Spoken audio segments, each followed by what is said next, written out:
Hi, my name is Melissa DeWeese and I help employers become more efficient with their employee benefits and as a result attract and retain the best talent. And today I want to go over different states and why certain states are more expensive and harder to get health insurance in. Now, some people think that, the southern states are going to be less expensive. That a lot of times they have lower taxes, lower rents, less expensive living expenses and housing, and therefore the insurance should be less too, right? Well, that's not always the case, and I have seen some employers that move from, let's say, California or New York down into Texas or Louisiana or Alabama or the Carolinas, and they are shocked that sometimes they only have one option.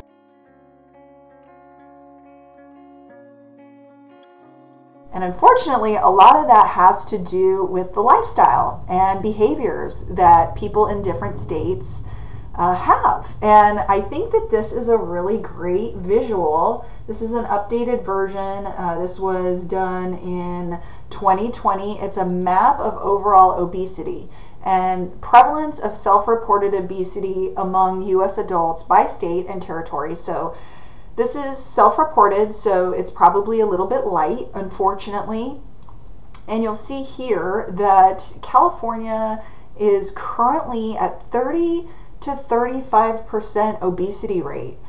Oregon and Washington are at 25 to 30% of self-reported obesity by state. Yeah, so this is literally obesity. I was just making sure that it wasn't overweight and obesity, because a lot of these reports tend to lump the overweight category in with obesity.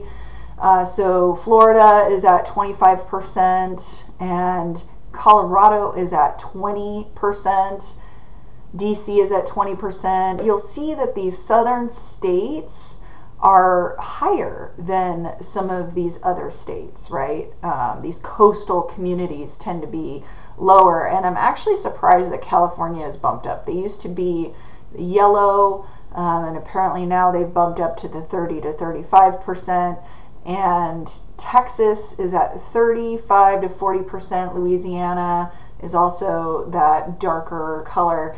And innocently, I have referred these as red states, because there was one graph several years ago that I would refer to, and the bluer states, the more blue a state was, and I'm not talking politically, I'm just talking about the literal colors of the graph in the key, just like what's shown here. Like the green was blue, right, and it would go all the way to red. And the bluer states, I believe at that time that California was a light blue or something like that, and I would call them blue states, and then the southern states I would call red states. And I at that time was pretty innocent and didn't realize that when I was saying that people were thinking that I was talking about political affiliations with the red and the blue.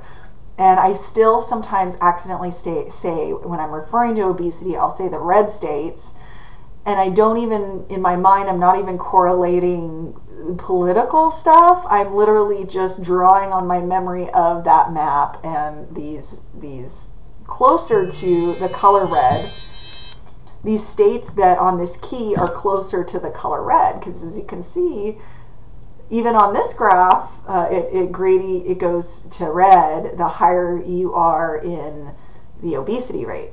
And this goes into some more details. I'm sure, as you all know, that this has certainly changed over the years. There's been a trend where it's getting darker and darker red as the years go by, unfortunately. And we also have obesity trends that I went over in another video. I actually have two. I have a short clip and a longer clip on why we need wellness, whether it's on an individual level or on a group level. I believe coaching and education is the best path towards behavior change for a lot of people. And this is a very sad graph for me. This is obesity trends in children. It's ages 5 to 19 from 1975 to 2006. And this goes, and you can see how in 1975 the obesity rate in children was 5%, and we have gone up, I believe we're closer to the 25% to date in the United States. And you can see in this key that these are some of the different countries here. And this report goes through and gets into all the nitty-gritty details. If you want to dive in to these details, you can do so. But in short, I believe that this graph is the best kind of summation of the information that is shown in the report. You know, it's trending up.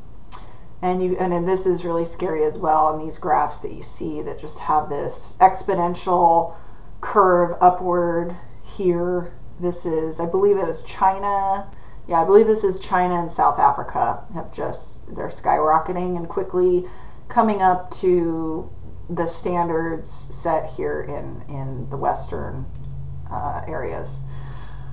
So where obesity places the biggest burden on healthcare, of course, the United States, we are leading the charge on expenditure per capita. Now, this is a projection from 2020 to 2025 or 2050.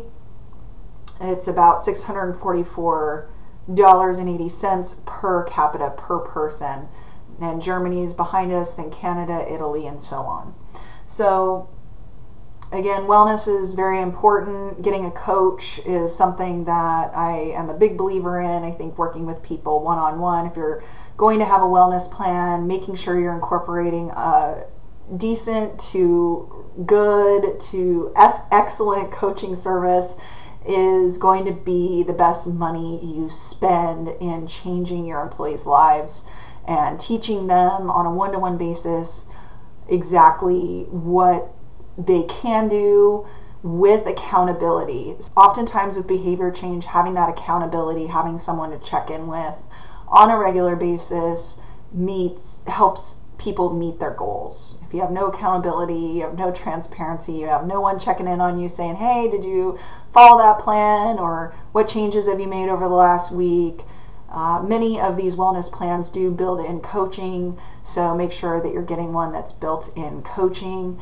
If you have any questions and you're a current client, I have a link down below in the description where you can schedule an appointment with me.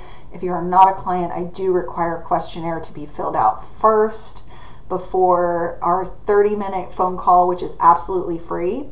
And thank you for hanging out with me today. We will see you next time.